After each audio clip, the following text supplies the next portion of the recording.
following episode of Inside Gaming is brought to you by the United States Marine Corps. The few, the proud, the Marines. All right, everyone, welcome back to Inside Gaming Daily for Tuesday. Hello! Yay! Hi! I'm Eros Samkovic. Matt Danovic. Let's read you news now. Okay.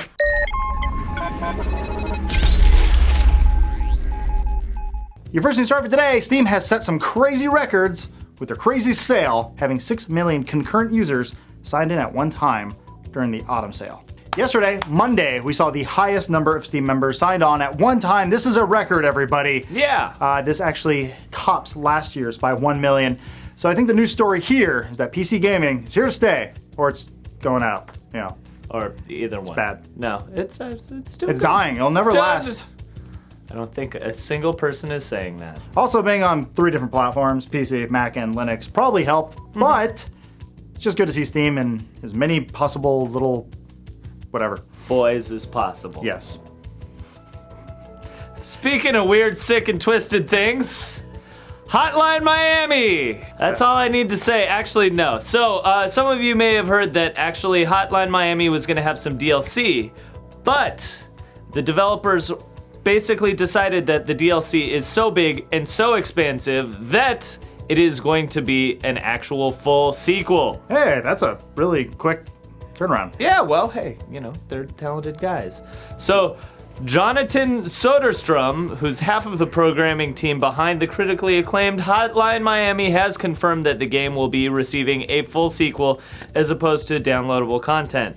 The team is still working on a patch for the first game because there's some issues with it, but you know, that's good. Admirable. Support it. Make a new one. Good job. I mean, but I'm curious how many copies this game has actually sold. Hopefully a lot. I had to. Had to have. Hot to have patch issues.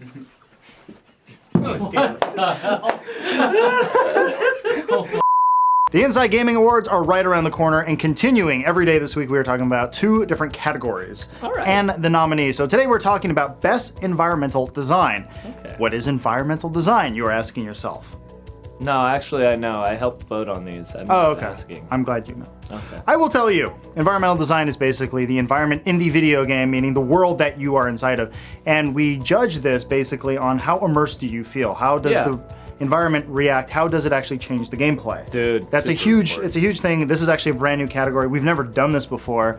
So this was a really good year for this because we ended up having way too many nominees that we had to kill. Dude. And these are the 5 that made the cut. First up, it's Assassin's Creed 3.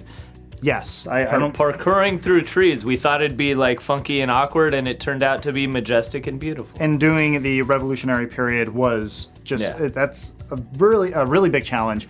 And I think they did it successfully. They did it really good. Then we have Dishonored, which, I mean, if there's one game that the environment affected gameplay the most, if there was a pinnacle of that, it would have to be Dishonored. Yeah, very much like something like Deus Ex, where you have multiple routes.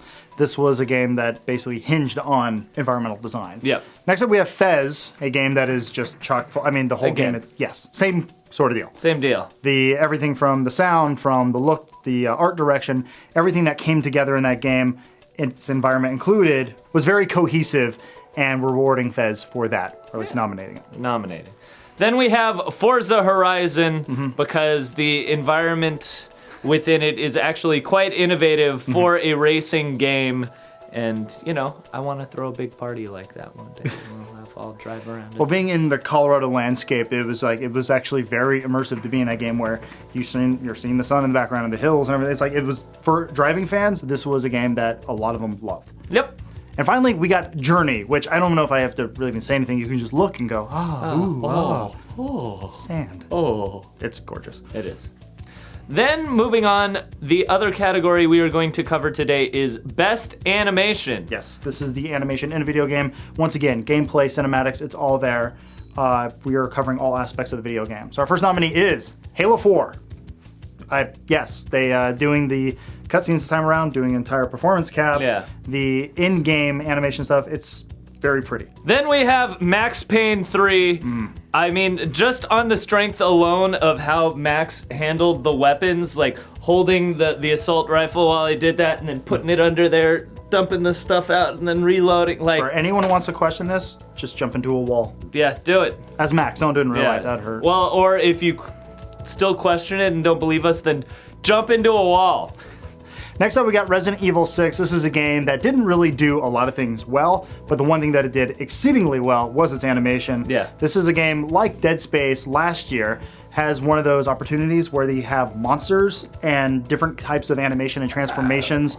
Seeing the monsters in this game and just the way the characters moved and everything, it was actually really well done in that regard.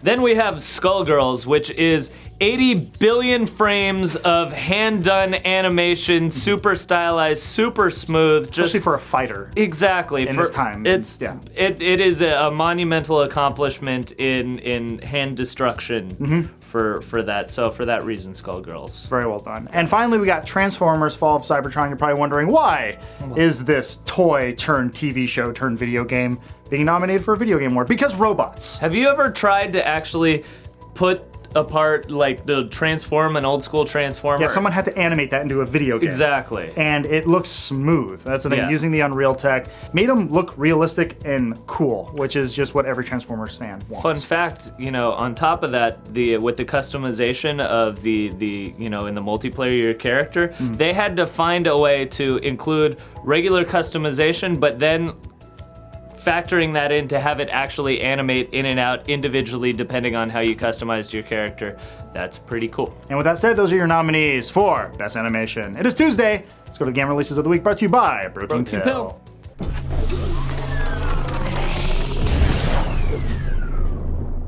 You know what? Let's cut the shit right away. This is the game that should have changed your life if you knew anything. They're remaking it so you stupid young people can figure out what's going on. So do yourself a favor, idiot, and get Icewind Dale too. Oh my god. No, it's not. It's the bald guy one. Oh yeah, fuck that shit. Oh, here you go. The game that was re-released on everything. Well, it's now on iOS and Droid. It's on robots. We're telling you about that now. Remember when fights for real men? They're back. In all their whatever this is glory. Yeah, make you want to buy a Sega fighter yet? How about if Sonic and a bunch of other shits were in it? Jesus shit. They used up all 3 of their Sonic characters. Now they have to start using guys from cereal boxes. And it is actually called Sonic the Fighters. And the final piece in this series of Sega fighters with the word fight in the title, fights. Well, this one's not bad. This one's kind of getting me pumped. Yeah, let's do it, bro. Let's get some fights going. No, fuck off, soccer. Teamwork shit. Go back to Europe and cooperate. Right? You feel me, bro? Yeah, another one of these games where the squirrel shoots people to death. Yeah, lay it on him, bro. That's so fucking Sega. Feel like I'm watching UFC. Oh, yeah, this does too. Cause I don't know what the fuck I'm looking at, but I sure want some ass. All right, now let's end with a bang. And we got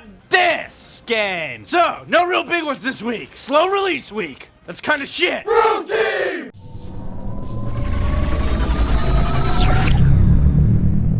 Your first challenge for today, we got a bunch of deals on the Vita on the PSN. We have these games for this price. Yep. We've got these games for this price. All right. And then this one game wants to be this price. Stuck up bitch. Abyss, you whore. It was Golden Abyss, sorry. Golden Shower Abyss. R. Kelly. Yeah.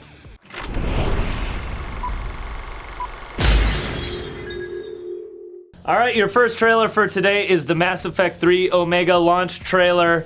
We get a bunch of Asaris fighting for their right to party. We want our club back and have weird alien lesbian sex. Please.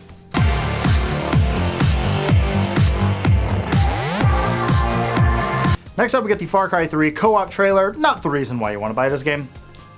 You mean the Scottish accent? Though it's thick with... Brog! Yeah. Scottish Brog!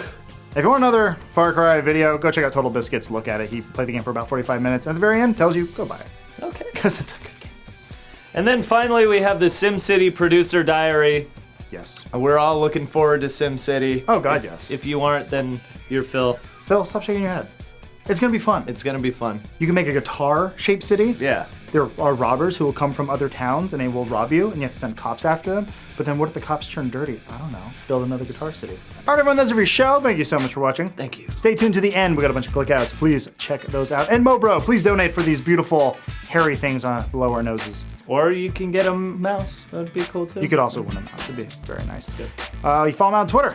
Do the same to Kovic. We'll see you guys tomorrow. But until then, here is the best video ever. Love that wallpaper. It's amazing. It's the best. It's the best. We normally don't acknowledge it, but Yeah, dear no, God. look at that. Just so good. They're having a good time. Yeah, Oblivion.